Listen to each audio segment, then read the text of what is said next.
Hi, you're welcome to this webinar titled Personal Branding for Influence, Impact, and Fame. Well, I'm hoping that through the course of this presentation, I will be able to inspire you and also spur you on to take better advantage of branding so that you can impact your world better. What I'm going to be doing in this webinar is to give to you ingredients and you are the chef. So you take the final decision on what you want to make out of the ingredients that I provide you with. And this is what our outline looks like. First, I'm going to quickly explain branding to you before I now get into personal branding. At least if you have a good idea of branding, you appreciate personal branding better. And then we're going to get into impact, influence, and fame. Pretty much what do you want to use personal branding for? By the time you understand it better, by the time you start working at it, what do you want to use it for? For impact, for influence, for fame? Well, it's your call. So we're going to start with branding. What exactly is branding? The shortest, or rather, my shortest explanation of branding, which also serves as a synonym to the word, is marking. What is branding? Branding is marking, to mark a thing. So, what does it really mean to mark a thing? Well, everything we put on something to identify it, anything that distinguishes a thing from another, is a form of marking. I mean, we do it with our belongings, and we also see it with the products that we buy. How their colors, their logos, their designs, and all that makes them different, makes them unique. For those of us, of course, who are quite familiar with the farm setting, you also know that those who own livestock, like goats and the rest, have ways that they mark their own livestock such that it can easily be identified or it can easily be traced back to them should it go missing. But then, the idea of marking is not just about physical elements, the things that we see physically or visuals. It runs deeper than that. You're hearing my voice right now. My voice is part of my mark, even though you cannot see my voice. If I have a particular way that I love to arrange things, so once I get into a place and arrange things that way, that's my mark. And so you are able to tell that I was there because you've seen that the things are arranged the way I usually arrange them. So the mark, in other words, is both external and internal. External are the things that people can see. Internal are the things that people can't see. Our internal attributes, our character, our behavior, our belief system, they're all part of our mark.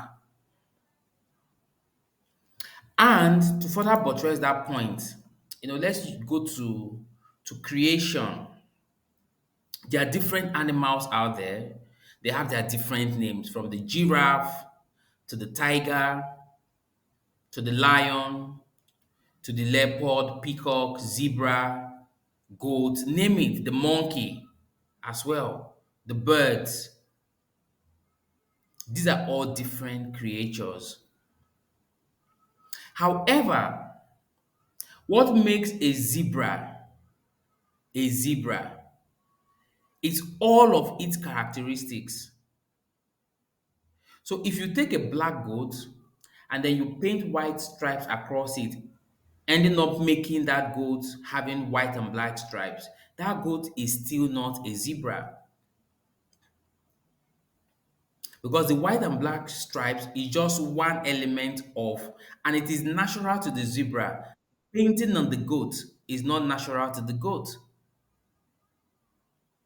The point here is that many of us are not zebras, but we want to paint ourselves with white and black stripes. In other words, we want to be like who we are not. We want to be another person. And the whole idea of branding is for you to find your own originality, for you to find your own authenticity. Own it, live in it. And it's from there that you blossom, you bloom, you get the visibility and all of the influence that you need, that you want. You have to just own it, right? Of course, we also see here that this is someone who typically is referred to as a white man. But if we actually examine the word white, what is really white? This man is not white. It's all branding. It's all branding.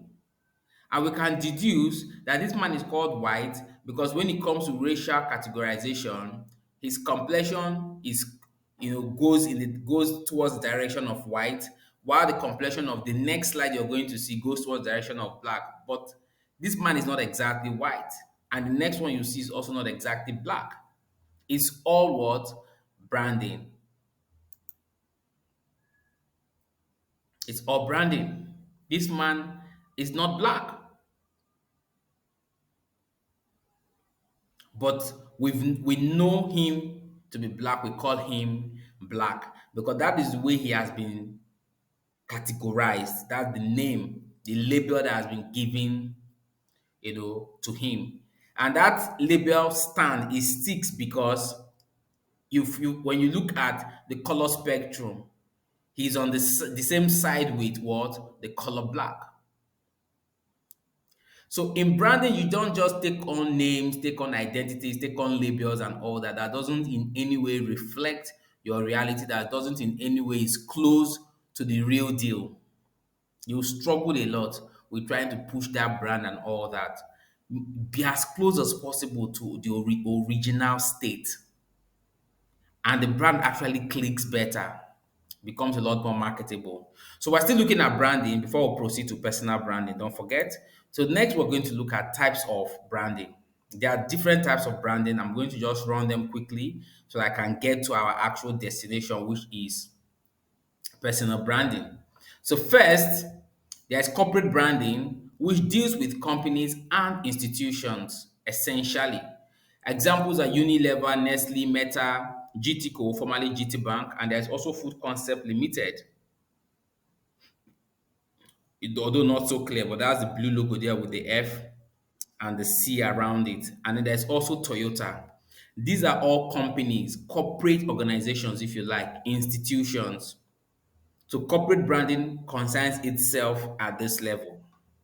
And then there is now product or service branding, which typically deals with commodities, digital products, or services. So you have Lux, which of course is a product of Unilever. Unilever is a corporate brand. Lux is a product brand. You have Milo, which is a product of Nestle. Instagram, a product of Meta. Chicken Republic and Empire Express, both products of Food Concept Limited (PLC). You have 737, which is a product of GTCO, and then Camry, Toyota, Corolla, Prado, all products of Toyota. I think a quick lesson we can pick from here, even though we're not discussing product branding, is the fact that if you have a company registered, you must not use that same company name to do business or for your marketing and all that. Each service that you have, you can brand it. You can give your service a particular name so that it's easy for customers to engage with that particular service. It's easy for you to also create marketing materials around that very service or around that very product, you know. So in other words, your company should be giving birth to children. The children your company gives birth to are the product or are the service brands. And then of course there is destination branding, which is about places and tourism. Examples: Obudukato Ranch, Palau Island, Dubai, the Taj Mahal, Statue of Liberty. There are lots of tourist destinations all over the world, by the way. And that's what destination branding is about. There's something unique that a particular place, a particular locality has to showcase and want people to come and visit. It generates economy around that thing because people will book hotels, people will hire vehicles, people will buy food, and all of that. It's somewhere people love to see. So everything is now branded and structured for that purpose. That's destination branding. And then we have city branding.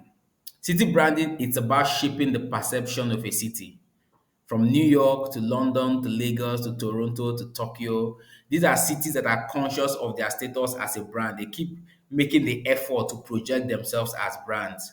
Some of them may not be perfect, some of them may not score so high, but they're on the journey, they are working at it. Okay. And for me, my favorite example when it comes to city branding is New York, particularly because of all New York had to deal with at the time when there was lots of crime, and people were beginning to relocate, move out of New York, companies were leaving New York and all that. Well, the city leaders took responsibility and said, no, this doesn't really reflect the entirety of our city. We cannot let a challenge that we are dealing with become our identity, become our reality. So they took it upon themselves to rebrand New York City, to take charge of the narrative, to turn the narrative around. And that's where the I Love New York project was born. And after many years, the project is still thriving. The project has just refused to die, even though the purpose has been achieved. So from t-shirts to face caps to souvenir items and all that, we still see I Love New York stuff all over the place. You may want to read further about it, but that's city branding. There are lots of other examples, but that's not what we're discussing here. So we move to our discussion for today, personal branding. Personal branding is about people, it's about humans, celebrities, political leaders, actors, musicians, athletes, you, me, all humans. That's what personal branding is about. I argue that it's a misconception that only celebrities are brands. No, not only celebrities are brands, we are all brands. As a matter of fact, some celebrities are not even brands, they are only just popular. And popularity does not necessarily mean that you are a brand, right? So we are all brands. Again, popularity doesn't necessarily make a great personal brand. It takes consciousness. So there are lots of people who are very popular. They've made a name for themselves in the world of football, in the world of music, but they've not really taken the time to create a brand for themselves out of it. So by the time they are retiring from that primary career path, they have no other alternative. They have nothing else to do because they've not really built themselves as brands. So you could be very popular, but you are not a brand. And that's a fact. All right. So personal branding, like I said, is about people, it's about humans. Every human is a brand. Every single human being is a brand. And there are two types of personal brands, the unconscious personal brands and the conscious personal brands. In other words, every human being is a brand, but it's either you are aware of the fact that you're a brand and you're working at it, you are harnessing it, you're taking advantage of it, or you are not even aware that you're a brand. So you are just in default state. I'll start with the unconscious ones. Unconscious personal brands are floating and at the mercy of how the wind of people's opinions and perceptions blow. So you really don't have a mind of your own. You are not even aware of it. But constantly, the world, the books that you read, the movies that you watch, all of that suggests the life that you live to you. You are not in control of your choices in life. They are all sold to you subconsciously. You are not even aware that this is happening. That's unconscious personal brands. You're just at the mercy of all sort of opinions, perception, narratives out there. You lack the capacity and the ability to filter the suggestions people make to you. So you keep swallowing every suggestion that comes your way. You can't even make a memorable impression with your presence anywhere because you are not conscious of the fact that you are a brand. So you don't carry yourself with such grace, with such consciousness. You are easily forgotten by friends, former colleagues, schoolmates, former neighbors, even clients, etc. Because you don't make a lasting impression. You conform to the strongest projections directed at you. Some of us actually make permanent decisions in life because people suggested it to us from where we should relocate to, who we should marry, the kind of job we should take, the kind of business we should do. Life altering decisions from the people who are most influential in our life, the most influential voices, persuasive voices that we listen to. And we end up doing things, making decisions, making choices that isn't really a reflection of what we really want for ourselves. That's the danger of being an unconscious personal brand. And I urge you to take the leap to cross over to the side of being a conscious personal brand, where you take charge of the narrative, you take charge of your story, of your life, and you project the image and the impression of yourself that you want the way you want it. You listen, of course, you're a listener, so it's not as though you're stubborn or you turn down people's opinions or suggestions all the time. No, you listen to suggestions, but you still reserve the right to filter those suggestions, those opinions as necessary and as applicable. You are not merely existing, you are living intentionally. Take charge of your life. That's the idea of becoming a conscious personal brand. You're not merely the product of other people's expectations. You keep living life according to what the people around you expect of you, how they expect you to behave and all that. So your life at the end of the day is just a reflection of people's expectations and not what you have actually decided to do, not you living your own life. All right, so moving forward, and to help us cross over from being unconscious personal brands to becoming conscious personal brands, there are some questions I'd like for you to just ponder on and answer for yourself. Because that's the whole idea of conscious personal branding. It answers the following critical questions. First, ask yourself, who am I? Who am I? Ask yourself, who do I want to be known as? How do I want to express myself? Could it be through my fashion? Could it be through my talent to speak, to write, to act? Maybe I love drama. Maybe I love to sing. Maybe I love to serve. So I express myself through service. Just ask yourself, how do I want to express myself? Because you cannot be a personal brand and you are not expressing it one way or the other. How do I want to be engaged by my family, by my friends, by my colleagues, associates, partners, clients, and the world at large? Personal branding, personal conscious branding brings you to that place where you are conscious of all of these things. If you want people to respect you, ask yourself, have I presented myself in a way that they should respect me? If you want your voice to matter in your family, you ask yourself, have I presented myself in a way that my voice should matter in my family? And it's beyond whether you have money or not. Some people feel that, oh, because I don't have money, I don't have a voice in my family. No, it's how you present yourself. If you present yourself that way, because if you present yourself as I can't talk because I don't have money, to also go on that way. I find myself in certain family groups where I don't have money. There are people who have the money and all that. But whenever opinions and ideas are asked, I talk. I don't let the fact that I don't have money subconsciously hold me back from talking. I talk, I share my opinions. Recently, we were having an event and we are all contributing and all that. I didn't have the money to contribute, but I was still at the forefront of sharing my own thoughts and opinions and all that. At some point, I almost wanted to hold back, like, okay, those who are contributing the money are talking. Why should I talk? I say, no, this is a defeatist mindset. The problem is not them. I'm the one. They didn't tell me not to talk, so I will talk.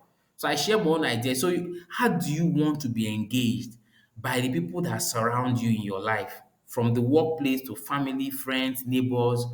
It is the way you present yourself that people will engage with you. All right. So we're going to continue this in part two of this webinar. Please look out for the part two and continue watching. Yeah. All right. Thank you.